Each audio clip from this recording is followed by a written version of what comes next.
Et nous recevons aujourd'hui François-Michel Debroise. Bonsoir. Bonsoir. Vous êtes spécialiste ou l'un des spécialistes de Maria Valtorta. Maria Valtorta, c'est une mystique qui sort peu à peu de l'obscurité, si je puis dire, dans l'Église de France. Mystique italienne. Elle a eu des révélations, c'est ça? Voilà, alors mystique italienne contemporaine, puisqu'elle est morte en 1961. Et elle a eu des visions et des dictées quotidiennes de la part du Christ au milieu de la guerre pendant 7 ans. Mais le sujet est important parce que les visions, ce sont les visions de la vie du Christ. Des scènes de l'Évangile. Voilà, des scènes de l'Évangile. Alors, ce qui a donné lieu à 10 gros volumes. 10 gros volumes, on va voir pourquoi. Dont le titre, c'est l'Évangile tel qu'il m'a été révélé. Voilà, qui parfois pose question, mais qui est tout simplement la façon dont Maria Valtorta avait l'habitude de parler. Alors, elle a reçu, elle n'est pas la seule dans l'histoire à avoir reçu ces visions de l'Évangile. D'autres, comme Anne-Catherine Emmerich ou Marie d'Agreda l'ont reçu. Mais Maria Valtorta a quelque chose d'assez unique. C'est qu'elle a reçu des visions complètes, qu'elle a décrites elle-même et tout de suite, ce qui n'est pas le cas de ses consoeurs, si je puis les appeler. Et donc, elle a écrit des carnets au fur et à mesure, des dictées, en quelque sorte. Voilà, alors c'est 15 000 pages de cahiers, on peut s'en étonner, mais quand on sait que Luisa Picaretta ou la vénérable Concepción de Hermida en ont écrit deux fois plus, on ne peut pas s'étonner de ça.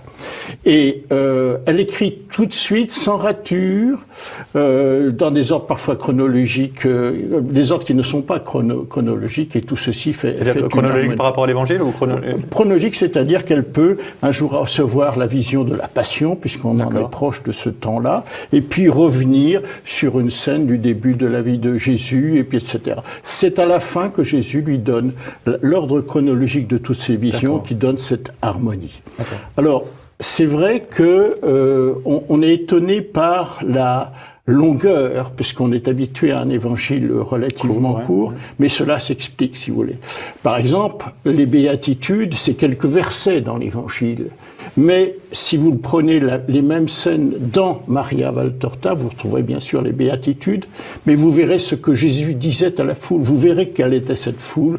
Vous verrez comment les c'est une sorte de mise en contexte de l'évangile. Et c'est ce qui fait que quasiment tous les lecteurs, et il y en a plusieurs maintenant millions, ont l'impression d'être transportés dans la scène et d'être en pèlerinage à travers le temps et l'espace, c'est ce qui change tout. Donc ça incarne l'évangile, si on peut dire. Ça incarne l'évangile. Alors, précisons bien tout de suite qu'il ne s'agit pas de comment ça confirme l'évangile éternel. C'est pas un cinquième évangile, voilà, ça remplace pas l'évangile. Et c'est surtout pas le Da Vinci Code qu'on a l'habitude d'entendre, si vous voulez. C'est bien l'évangile éternel, et j'espère qu'on aura l'occasion de voir comment elle précise, comment on redécouvre toute la beauté, toute l'authenticité, toute la profondeur de l'évangile. C'est ce que disent quasiment tous les lecteurs qui témoignent, soit d'une redécouverte de l'évangile, soit d'un retour à Dieu, soit même de conversion, puisqu'il y a beaucoup de conversions, y compris vers la religion chrétienne, donc en provenance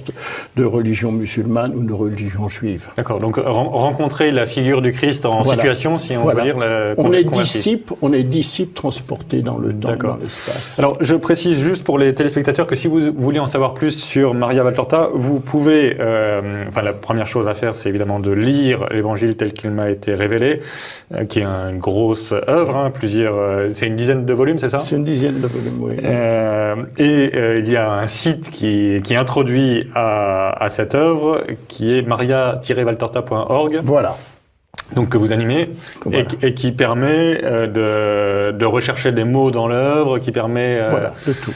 Donc on peut vraiment se rendre compte de ce que c'est avec la lecture sur Internet. Oui. Pour l'évangile tel qu'il m'a été révélé, on le trouve chez quel éditeur? Parce que ça vient d'être réédité en français. Ça vient d'être réédité, donc c'est par le centre éditoriale Valtortiano, et on le trouve en librairie, dans toutes les librairies. Sans problème. Peut-être qu'on peut aussi parler d'un sujet, parce que régulièrement la question revient sur la table, quelle a été la relation de Maria Valtorta avec l'Église? Son œuvre a été mise à l'index? Alors, son œuvre a été mise à l'index, c'est d'ailleurs la première chose qu'on m'a fait lire avant de me faire lire Maria Valtorta. Ça a été mis à l'index d'une façon assez curieuse et assez extraordinaire.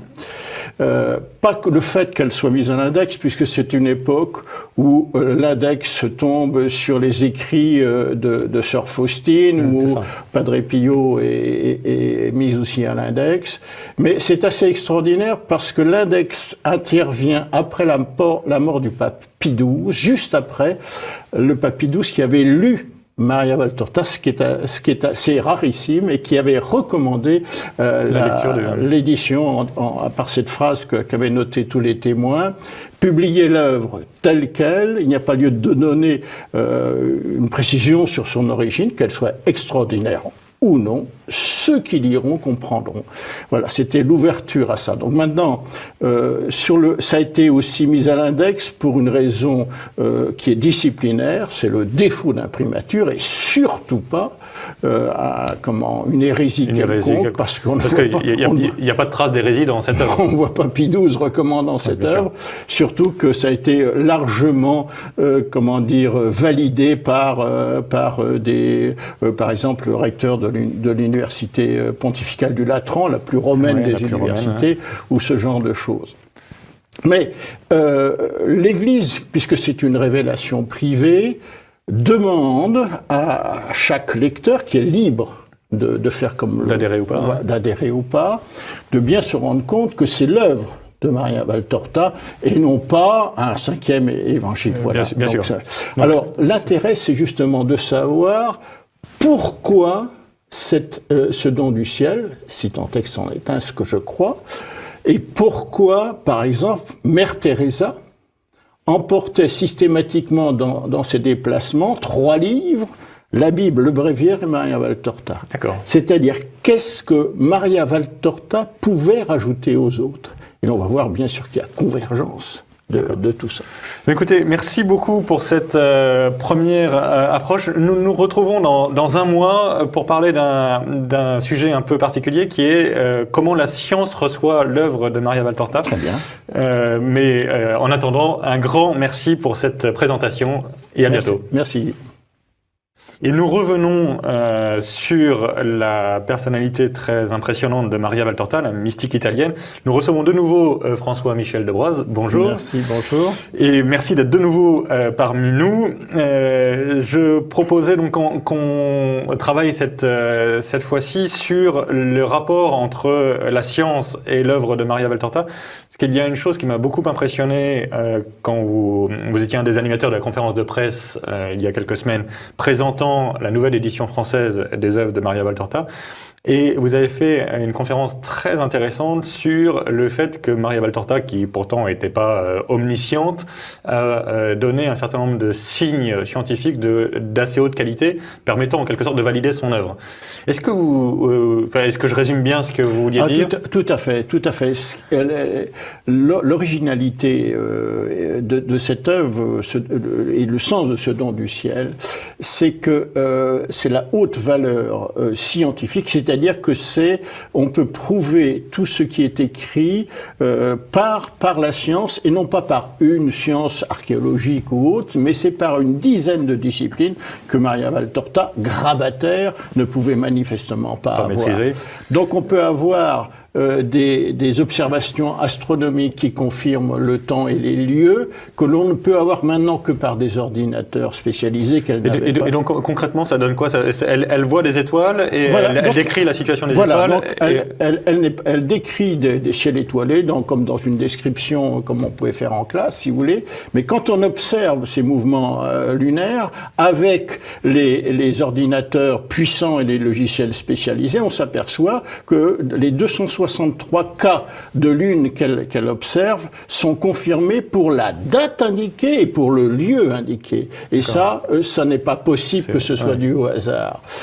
Il y a aussi un certain nombre de repères spatio-temporels, 5000 dans l'œuvre, que Jean-François Lavère et avant lui quelqu'un qui s'appelait Jean Aulagnier ont pu vérifier et qui ont permis de reconstituer les 1218 jours de la vie publique de Jésus, dont Maria Valtorta décrit 1 jour sur 3, ce qui explique la longueur de l'œuvre, plus bien sûr ces descriptifs qui semblent anodins mais qui ne le sont absolument pas. On peut le voir dans des éléments de botanique, d'histoire, d'archéologie, de géologie. Pour que les spectateurs comprennent bien de quoi on parle, il s'agit d'une mise en scène en quelque sorte, enfin une mise en scène dictée de l'évangile que Maria Valtorta reçoit, et elle décrit des fleurs, des étoiles, qui confirment que c'est en Palestine, que c'est au 1er siècle, que c'est en l'année 30, etc.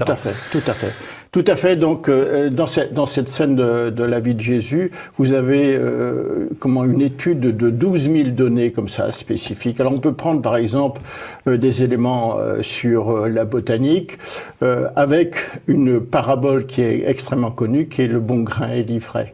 Bien.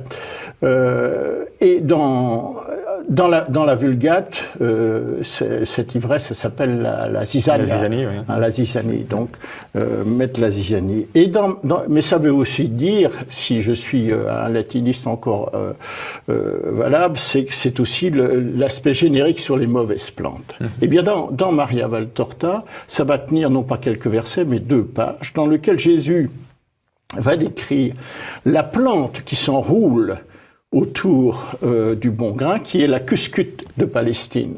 Donc, si vous voulez, Maria Valtorta ne pouvait pas connaître cette botanique. Donc c'est une mauvaise herbe qui pousse spécifiquement en Palestine. Ce qui explique que Jésus ne peut pas l'arracher. Mais que Jésus demande à ce qu'on n'arrache pas, pardon. Ouais. Et en plus, il va décrire et faire, selon cet oratoire typiquement oriental, illustrer toute une catéchèse sur ces mauvaises plantes que le mauvais a planté en nous. Donc ça rejoint ce que saint Paul dit. Oui, il y a le mal que je fais et je ne peux pas faire le bien que je veux. Donc il va faire toute une catéchèse sur le mal qui s'enroule autour de nous, sur la ciguë qui pousse aussi, sur le chien-dent, etc. Et si vous voulez, quand on lit Maria Valtorta, on ne voit plus le bon grain livré de la même façon. Il y a une profondeur qu'on acquiert. Et puisque il y a un mois on était dans la période de Pâques, il y a aussi, et ce qu'il faut bien comprendre, c'est que ces connaissances remarquables ont un sens. C'est pas comme ça, c'est pas de l'esbrouf. Il y a un sens. Par exemple, il y a une fleur qu'on appelle la rose de Jéricho. La rose de Jéricho, c'est une plante qui se dessèche pendant des années, qui peut même rouler dans le désert, mais dès qu'elle tombe dans l'eau, ou dans une pluie, ou au contact de l'eau, elle se régénère en l'espace de quelques heures seulement. Et elle fleurit. Bien. Le nom botanique, c'est Anastica. Anastica. Et dans Maria Valtorta, il y a une personne qui s'appelle comme ça, mais il y a une lettre qui change et qui change tout. C'est que elle s'appelle Anastasica. Et Anastasica, c'est la résurrection. Donc on va avoir plein de choses comme ça qui vont donner sens et profondeur et régénérer la vision que l'on a de l'évangile éternel, pas le Da Vinci Code. Oui. Donc on parle bien du vrai des 4 évangiles reçus par la tradition, mais qui sont mis en perspective en quelque sorte. Alors on peut avoir aussi des précisions, et vous m'arrêtez si je suis parfois trop long, mais il y a l'épisode où Jésus est maître du sabbat. Il passe et les apôtres prennent des épis. Vous vous en souvenez. Eh bien, on s'aperçoit que la période, dans Maria Valtorta, la période des moissons est une période très bien observée. Et c'est pas la même saison des moissons en Palestine que nous connaissons en France. Nous. Il n'y a jamais d'anachronisme. Et c'est ce qui va permettre, par exemple, de restituer une partie de l'Évangile qui a complètement disparu. Aussi bizarre que ça se peut. C'est l'histoire de Luc 6.1, où l'on parle dans la Vulgate du sabbat second premier. Vous regardez dans une Bible, il a complètement disparu, il n'existe plus que dans les Bibles protestantes qui ne savent pas l'expliquer. Mais dans Maria Valtorta, c'est lumineux. Il s'agit tout simplement de cette fête de la deuxième Pâque supplémentaire, qui a disparu avec la chute du Temple, que Grégoire de Nazianze ne pouvait plus expliquer à Jérôme quand il faisait sa Vulgate. Mais là, on le découvre et on sait que avec cette Pâque supplémentaire qui est de 4 semaines après, plus le sabbat suivant, comme le dit Luc 6, sabbat second premier, on arrive à 5 semaines, et dans 2 semaines, c'est Pâques, Shavuot, la fête de la moisson.